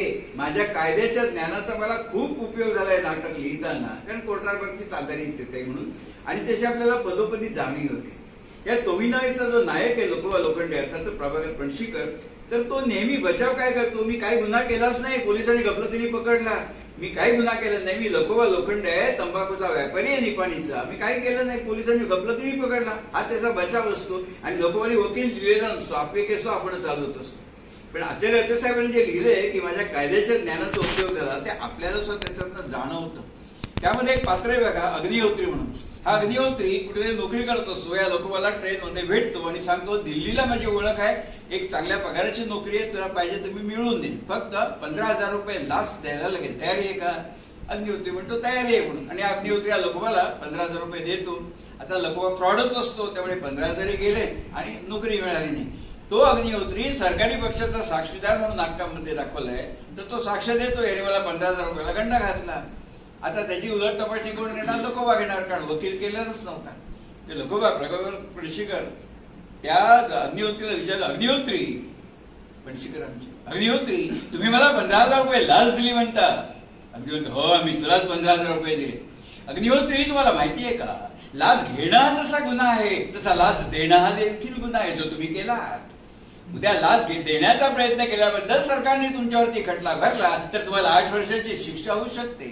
असा खटला सरकारने आपल्यावर भरू नये म्हणून पोलिसांच्या सांगण्यावरून तुम्ही माझ्या विरुद्ध खोटी साक्ष देता. तेव्हा न्यायाधीश तो धागा पकडून निकाल करतात. म्हणतात की आरोपीचा बचाव जर मान्य केला की तो अडाणी आहे तर त्याला कायद्याचं कलम कसं माहिती की लाच घेणं हा गुन्हा आहे म्हणून. त्यासाठी 8 वर्षाची शिक्षा हे त्याला कसं माहिती म्हणजे आरोपी अजिबात अडाणी नाही तो पोचलेला माणूस आहे. आणि ते खरं होतं प्रत्येक प्रयोगामध्ये. आणि आचार्य अत्रेंचं सांगायचं की सौंदर्यस्थळ आहेतच. प्रभाकर पणशीकरांनी 5 भूमिका ज्या केल्या आहेत ना त्यात एक भूमिका आहे दाजी शास्त्री दातार. ते प्रवचनकार असतात वयस्क दाखवले. ज्यावेळी ते येतात ना रंगमंचावरती प्रवचनकार म्हणून त्यावेळी अर्थात वेशभूषा सगळं ते रंगपटातल्या मंडळींनी केलेलं असतं. पगडी लावले. पण त्यांचा प्रवेश जो होतो ना दाजी शास्त्री दातार म्हणून त्यावेळी अनेक लोकांच्या वेळा साधारण 65 वर्ष वय झाली की पाय असे वाकडे होतात. इलाज नसतो खूप वेदना होतात त्याने वावरणं कठीण असतं. इलाज नसतो काही गोष्टीला. तर तसे पाय वाकडे फेगडे करून पळशीकर दाजीशास्त्री दातार म्हणून रंगमंचावर प्रवेश करतात आणि त्या स्थितीमध्ये मोजून 18 मिनिटांचा प्रवेश आहे तो. कल्पना करा, घरी गेल्यावर आपण करून बघितलं ना, त्या स्थितीत प्राण कंटाळून येतात माहितीये. कारण त्यावेळी त्यांचं वय नव्हतं झालेलं, पाय वाकडे झाले नव्हते, तरुण होते, पण हे ते त्यांचं होतं ना, ते खरोखर सौंदर्यस्थळ होतं. आपल्या अनेक लक्षातही येत नाही. आणि कसं कॅरेक्टर एस्टॅब्लिश करायचं इंग्रजीमध्ये म्हणतात ना, आपली भूमिका प्रस्थापित करायची, ते येतानाच कसं येतात. हातात पोथी घेतले, गोविंद गोविंद, हे प्रवचनकार नेहमी बघा त्यांच्या तोंडात देवाचं नाव असतं. आता हे काय नाटकाचं संगीत लिहिलेलं नाही, पण नट मंडळी त्यांची सौंदर्य सगळी असतात. म्हणजे एंट्री होताना कळतं गोविंद गोविंद. मला सांगा, मी पहिला प्रयोग बघितला नाही त्यावेळी ते कसे म्हणत होते ते, पण प्रयत्नाने त्याचं हेच तोंडात शब्द फुटणार नाही हो. पण त्यावेळी ते म्हणतात मला तोंडात डोळ्यात अश्रू चालूच आहेत.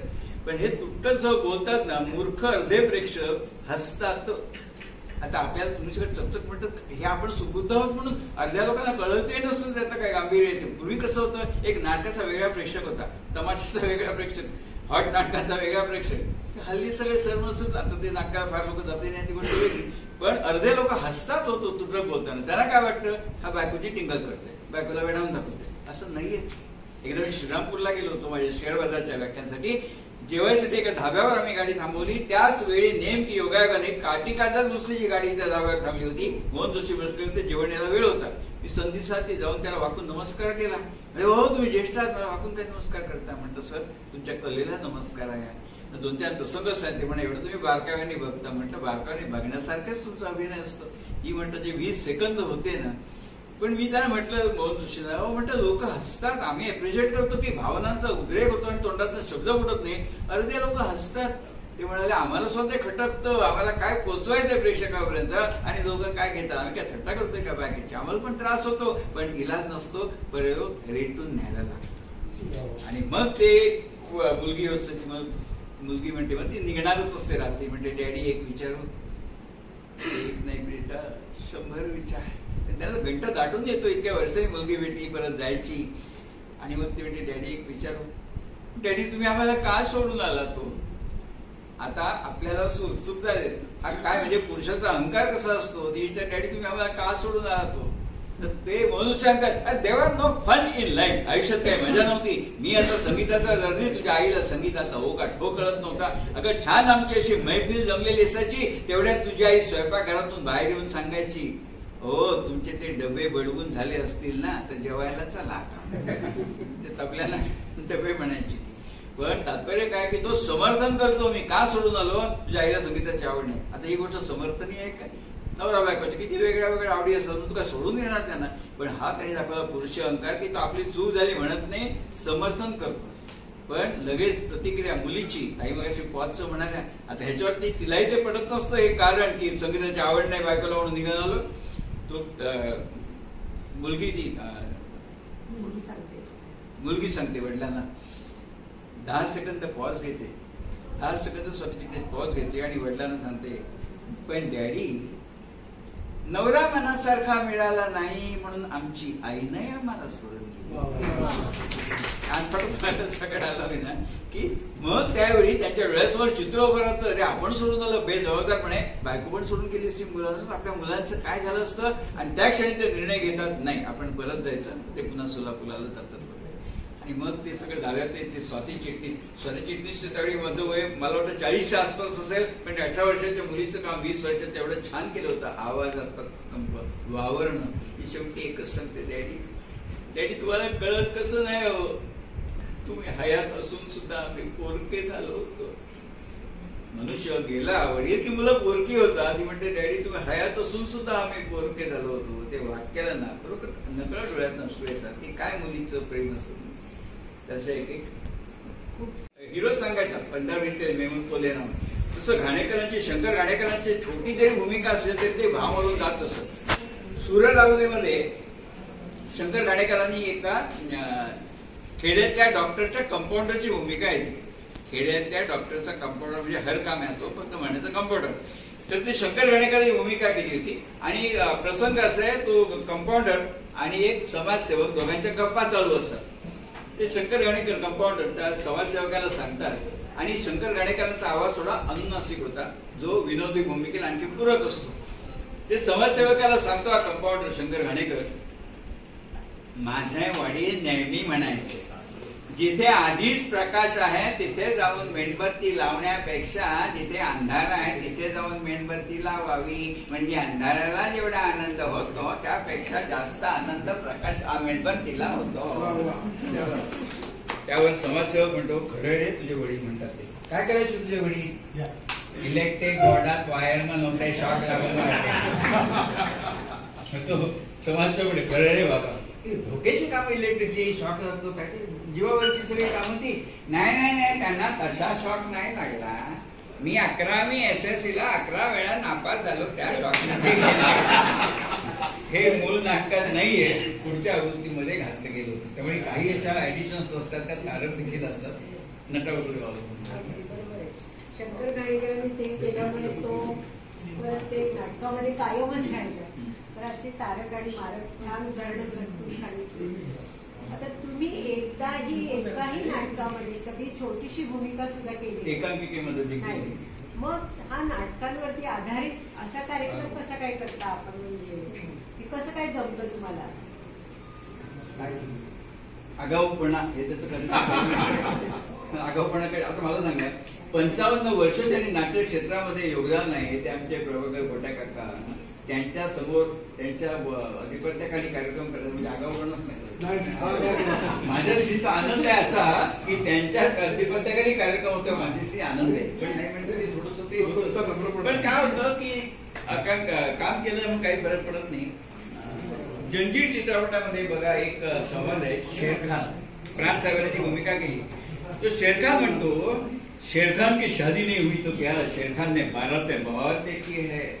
नाही शादी तसं नाटकात काम केलं तर मग काय झालं, नाटक खूप बघितली.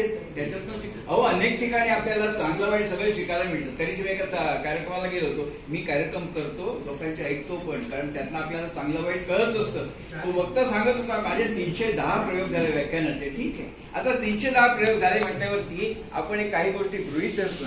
त्यातला पहिला गोष्ट म्हणजे माईक सेन्स. ते सांगत होते, मी पुण्याला कार्यक्रम केला होता त्यावेळी 250 प्रेक्षक होते. नागपूरला मी कार्यक्रम केला तर 800 लोक होते. आता माईक गेला पुण्याला, हा गेला नागपूरला.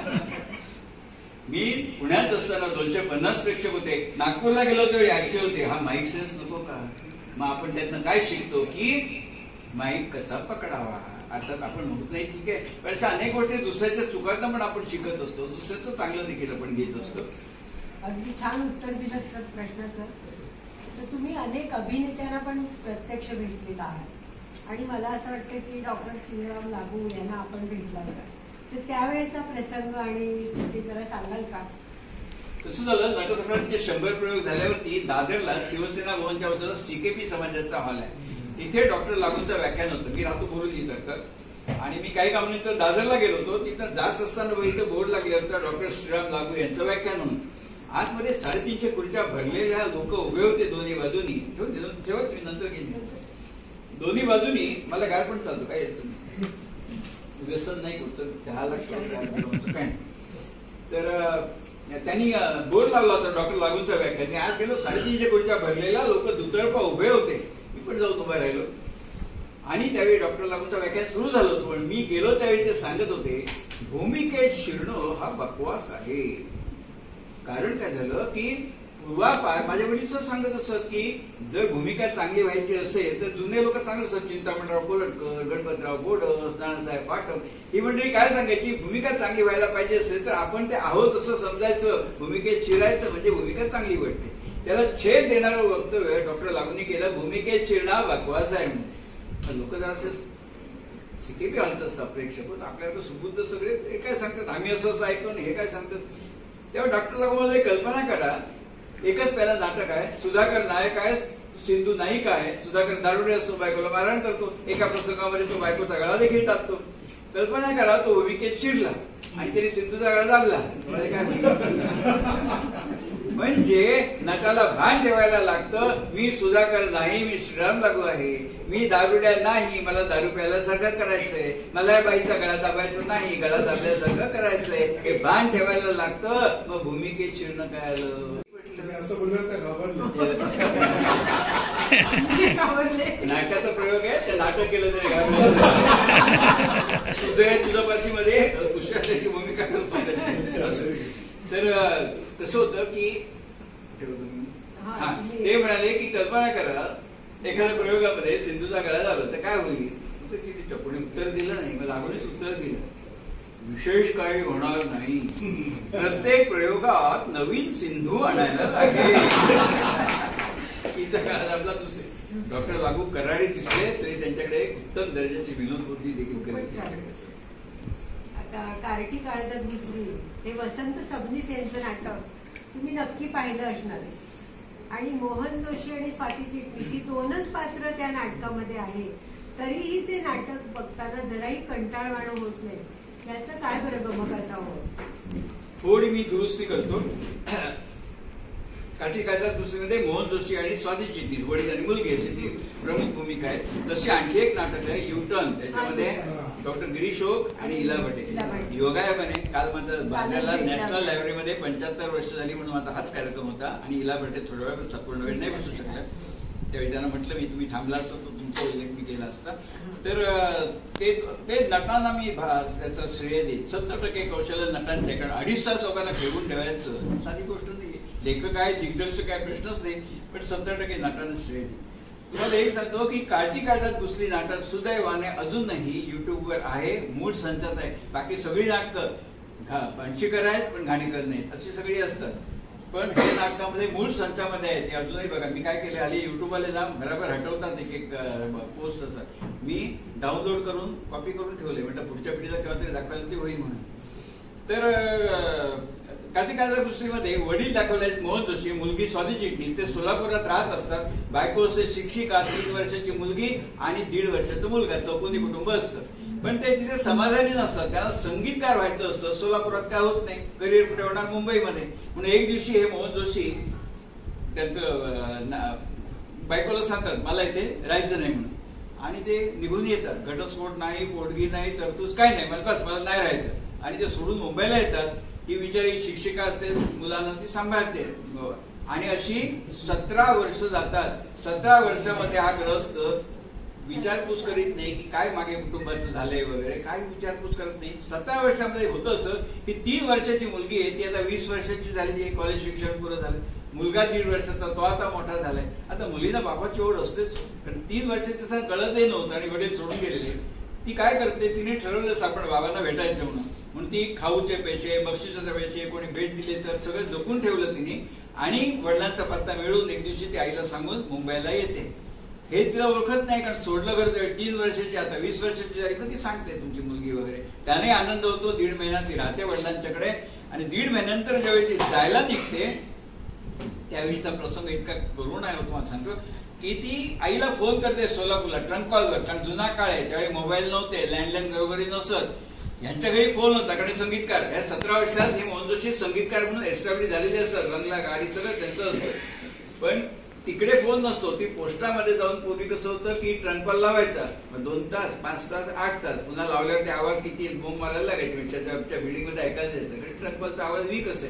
तर ती आईला फोन केले, लावलेला असतो ट्रंक कॉल, आणि तो ट्रंक कॉल आल्यावरती ती वडिलांच्या घरून फोनवरनं आईशी बोलत असते. आई रंगमंचावर नाही, तरी सुद्धा आपल्याला भास होत असतो की आई जणू काय रंगमंचावर आहे म्हणून.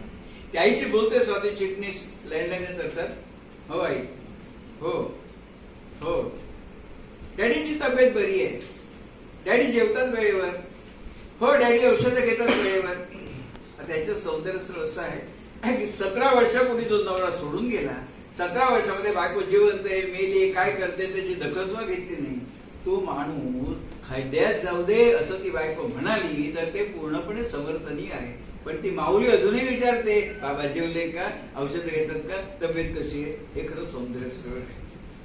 आणि त्यामध्ये ते बोलत असताना काय होतं, मग आपल्याला जाणवत असतं आई तिकडनं बोलते, बोलता बोलता ही सांगते स्वाती चिटणीस वडिलांना, डॅडी डॅडी तुम्ही आईशी बोलता. मोहन जोशी कसं बोलायचं मनुष्य, 17 वर्ष संपर्क नाही, तो रोज बायकोशी नाही तुम्हाला भलत्या बरीला पाडू नको, मला नाही जमायचं ते, तुम्हाला भलत्या बरीला पाडू नको. तर शेवटी स्वातीची सांगते काकूल त्याला डॅडी आईचा कंठ दाटून आलाय, तुम्ही एक वाक्य तरी बोला. पुन्हा बोलतोस मला नाही जमायचं. डॅडी एक वाक्य बोला, डॅडी एक शब्द तरी बोला. डॅडी नुसतं हॅलो म्हणा, तुमच्या हॅलो या एका शब्दावरती आई उरलेलं आयुष्य कंठी. मग ती बळे बळे रिसिव्हर देते, ते छान ते जुना तो डायलॉग कोण काळा रिसिव्हर, बळे बळे वडिलांच्या कानाला रिसिव्हर लावते, ते हातात घेतात मोहन जोशी आणि लगेचच मला सांगा मोहन जोशी असं म्हणतील का बायका, हा काय जमला, कशी आहेस, पाऊस पाणी किती तिकडे 4 दिवस पडला.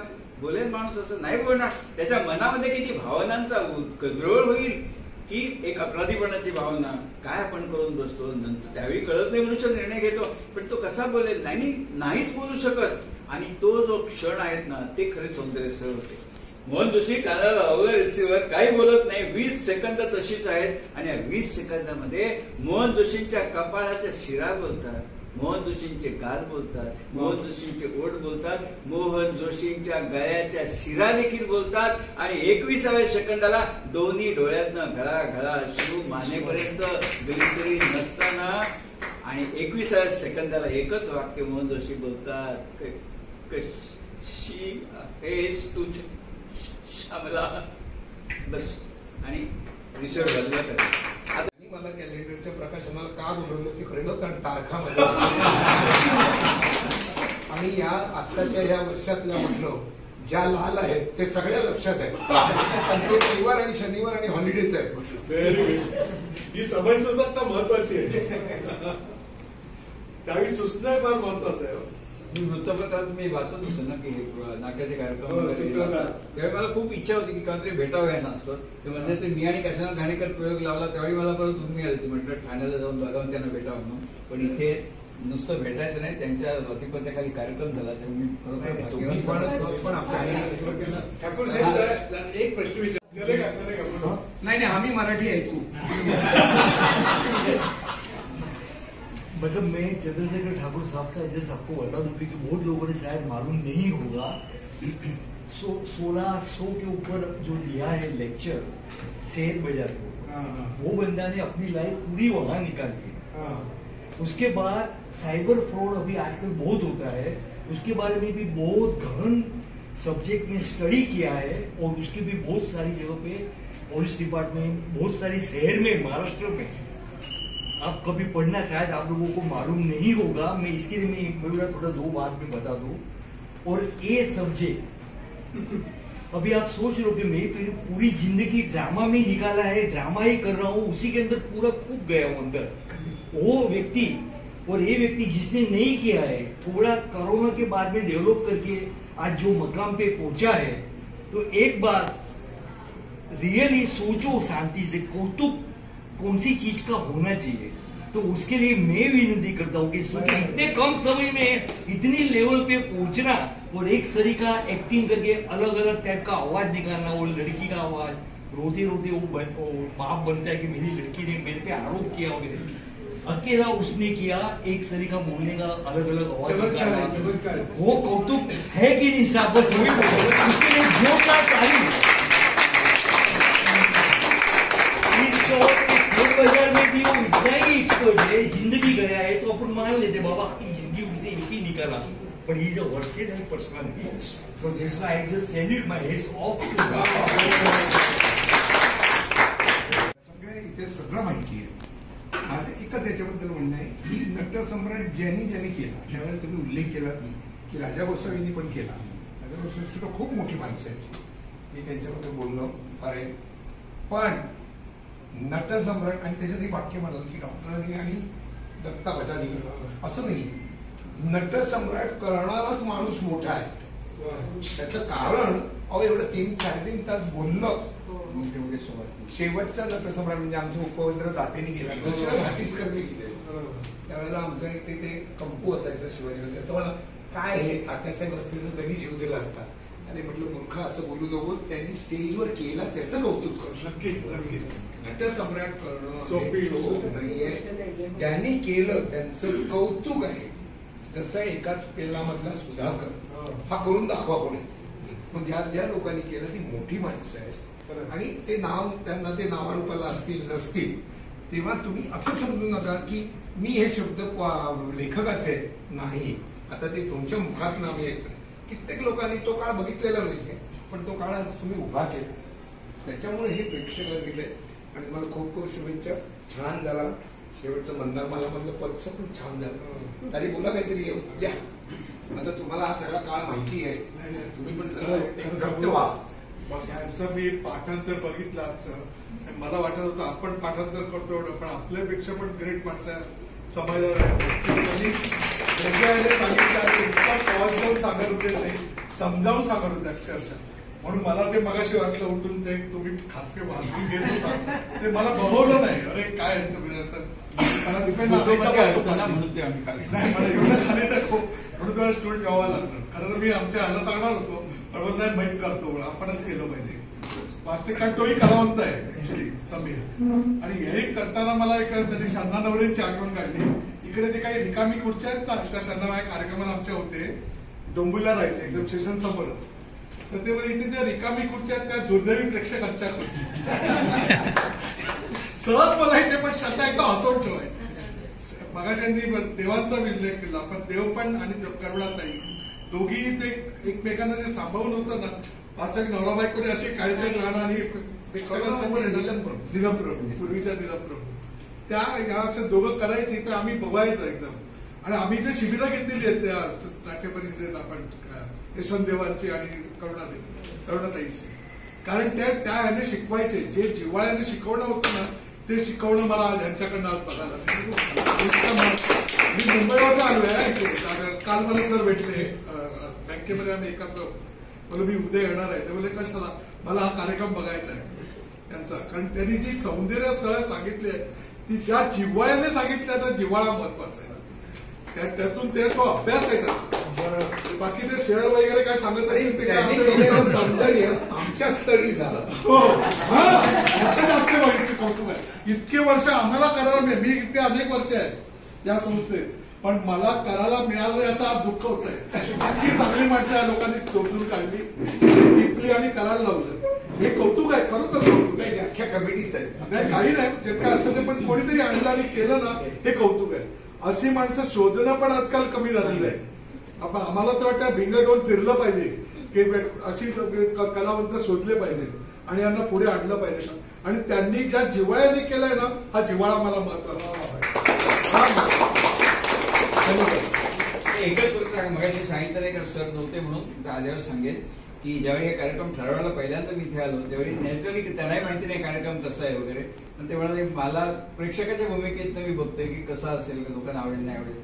तर ते मला म्हणाले एखादं काहीतरी तुमच्या कार्यक्रमात मला म्हणून दाखवाल का. मग त्यांनी एक संवाद म्हणून दाखवला आणि माझ्या दृष्टीने तो सौंदर्य अलंकार होता. तो संवाद ऐकल्यावरती मला म्हणाले तुम्ही मला इम्प्रेस केलं, तुमचा कार्यक्रम ठेवणार, प्रशांत जोशी आणि टेंभुर्णेकर त्यांच्याशी तुम्ही संपर्कात राहा. आणि त्याप्रमाणे झालं. तो एक वाक्य होता माझ्या दृष्टीने, तो अलंकार होता, तुम्ही मला इम्प्रेस केलं. दुसऱ्या कार्यक्रमात इम्प्रेसपेक्षा माझं म्हणणं काय आहे की मी कार्यक्रम का पावा या दृष्टीने घेतो. म्हणजे नाटकाचं 500 रुपयाचं तिकीट काढून मी काय येईल ह्या दृष्टीतलं मी नाटक बघतो. 500 रुपये माझे वसूल झाले पाहिजे. काय मी स्वतः इतके वर्ष आहे, पण मी पहिल्या प्रयोगाला नाटकाला बसतो. कधी मॅनेजमेंटचे लक्ष पण देतो. अरे आपल्याला कळलं तर नाटक आपण लोकांना समजावणार ना, हे छान आहे. मला एका पक्षाला उत्तर द्या, तिथं तारकवड्या लक्षात कशा राहतात नंतर भेटल्यावर सांगा. तुम्हाला सांगतो माने साहेब आपल्या मराठा समाजाचा वर्धापन दिन होता, त्यांनी माझ्या हस्ते कॅलेंडरचं प्रकाशन केलं.